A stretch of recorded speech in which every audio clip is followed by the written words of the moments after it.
O gün Şemdinli Belediyesi'nin bahçesini dolduran kalabalığın kahkahaları, halay çeken adımların yere vurusu hala dün gibi zihnimizde çalıyor. 2012 yılının o serin akşamında Miran Herkin'in sazından dökülen her nota sanki hiç bitmeyecek bir neşenin, sonsuz bir baharın müjdecisiydi.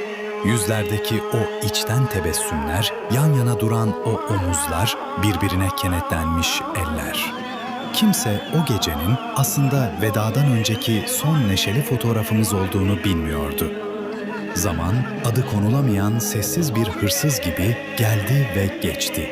Aradan geçen 14 koca yıl sadece takvim yapraklarını değil, o bahçede omuz omuza durduğumuz canlarımızı da alıp götürdü.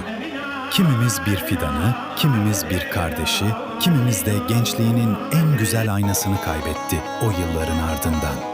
O gece göz göze gelip gülümsediğimiz kaç insan şimdi kara toprağın bağrında, kaçının adı bir dualık hatıraya dönüştü.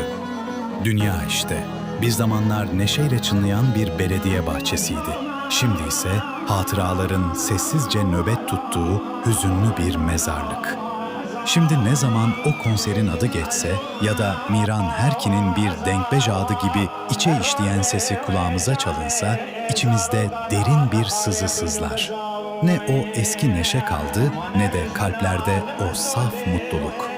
İnsan büyüdükçe ve sevdiklerini eksildikçe anlıyor ki, meğer en büyük acı bir zamanlar ne kadar mutlu olduğumuzu hatırlayıp bugün o mutluluktan geriye sadece koca bir boşluğun kaldığını görmekmiş. Şemdinli'nin rüzgarı hala o bahçeden esip geçiyor belki. Ama artık sadece gidenlerin adını ve geride kalanların sessiz ahını taşıyor.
لا لا لا لا لا